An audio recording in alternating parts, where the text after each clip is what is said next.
Hey guys, HelpingHans here. Today I'll be showcasing an awesome mod for you, a mod that I use to make most of my Company Heroes 2 videos, and that is Cheat Mod 2 by Jeanne252.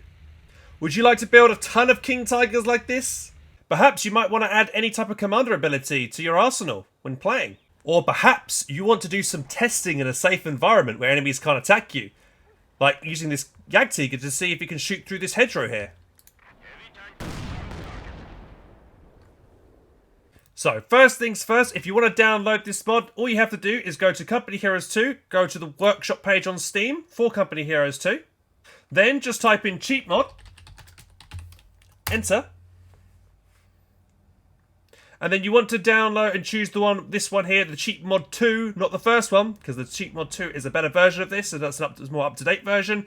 So you click on that, and then you just click subscribe, and then it should automatically download onto your Steam account.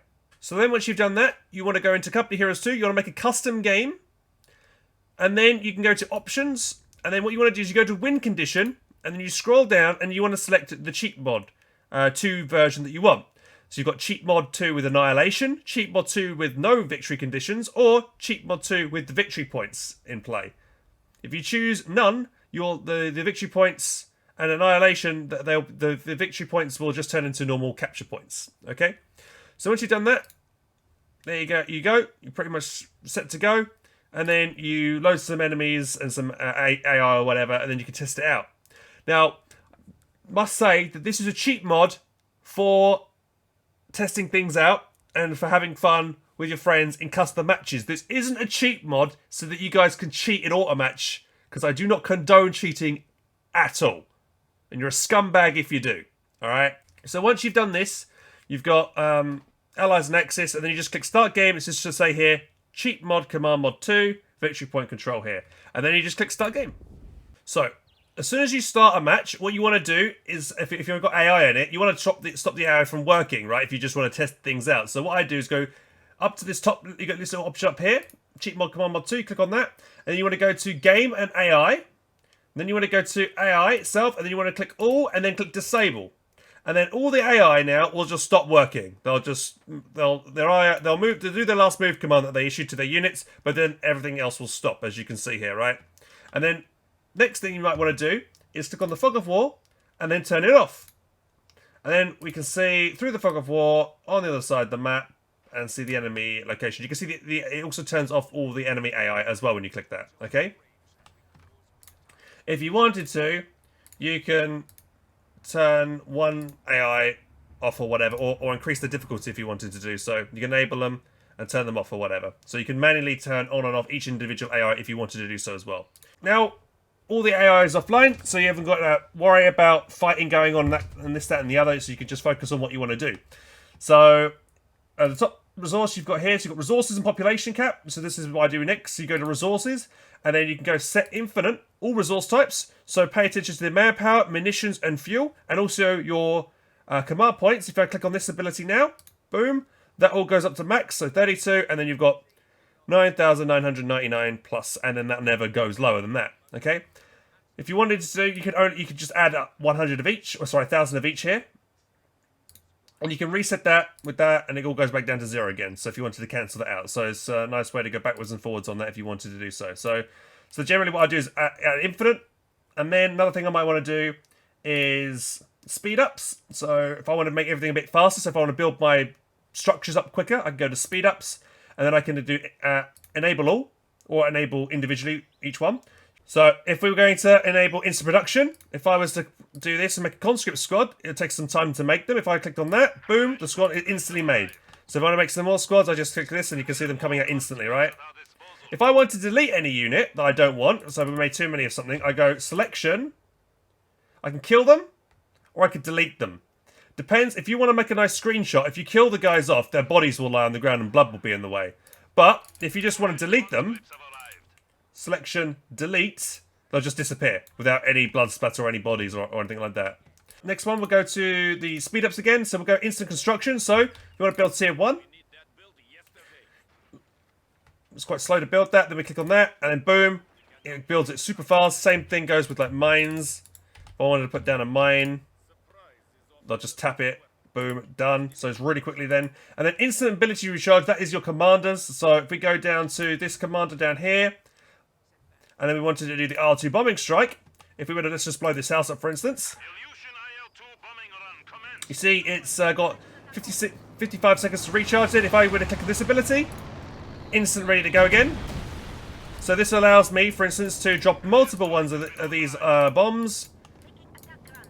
So you can have a lot of fun with that.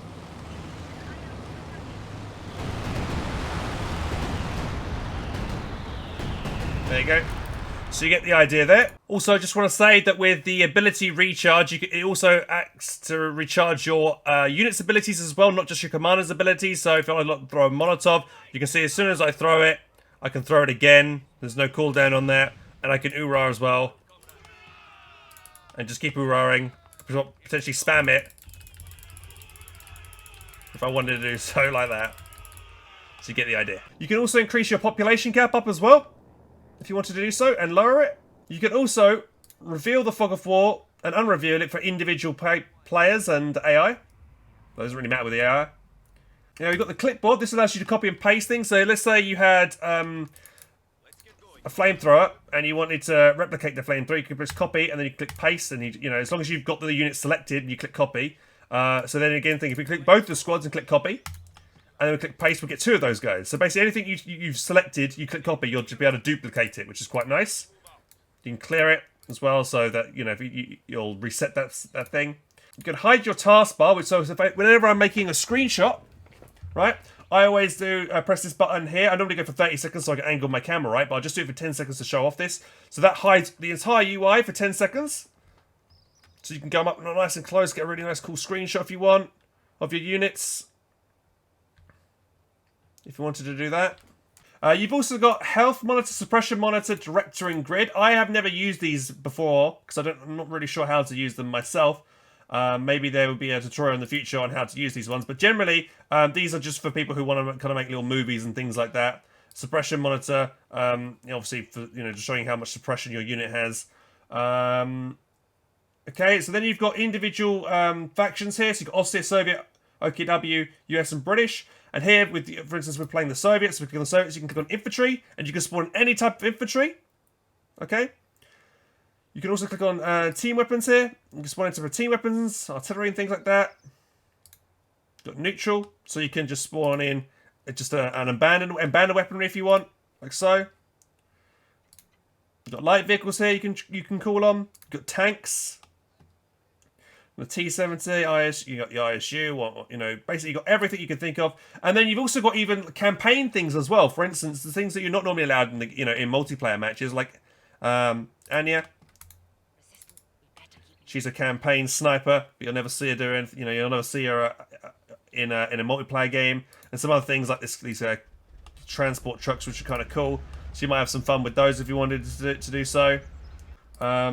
And also buildings and construction, so you can, if you wanted just to quickly build down your tech structures in your base, you can even rebuild multiple HQs as well, which is cool. And then you can drop in slot items like the flamethrower, you can get the DPs and the PTRS rifles, you can pick those up. And then lastly, you've got commander abilities, and this is pretty much every commander ability in the game you can add. So for instance, if we just, so you can see right now if I take, press that, and we get rid of that whole lot, the whole list, you can see we've got 5 abilities. Let's say we wanted to add, I don't know, so you got Soviet, commander ability. Let's give us, for instance, the ability to call on a Dishka. There you go, click on that. And now, you've got the ability to call on a Dishka. Heavy machine gun team on the field. There he goes. Okay. Just want to quickly say one thing, guys, that people might be caught out by. If you want to spawn in units on your side, you want to make sure you always click your own self. Anything that you own, so that you can then spawn squads in and it'll be your units, okay? So, for instance, if we wanted to call it on an OKW unit as a Soviet player, we would have to click ourselves and then we'd be able to call it in. So if you click on an enemy structure or enemy unit, for instance, and then spawn in something, it'll be belonging to them, as I now indicate. So let's make an austere Panzer Grenadier. It'll belong to this OKW player. Let's click on now, for instance, this Pioneer Squad, and then come over here, and then we make, if we were to click on them, and then we could make a Soviet unit, for instance, a T-34, it would be belonging to that Axis faction. So if we were to click on, for instance, this T-34, and then we were to come over to the base, and then try and spawn in a T-34, it would be, or an SU-85 for instance, it would be an enemy one, right? So you can easily make that mistake, and then, you know, before you can react, you know, the SU-85's hit something, you know, your anti-tanks fire back on it. It could be an annoying nuisance for you, right? So what you want to make sure is always click on something you own first, or the faction you want to spawn in for, before spawning anything in. So there you guys go. Have fun with this cheat mod too by Junne252. You can do all different types of things. You can test things, have fun, you know, play with friends. It's a lot of fun, and I use it, you know, to help me making my videos, and I hope you guys will use it now yourself. So take care, lads, and I'll see you in the next one. Hi lads, thanks for watching that video. If you want more content, click up here.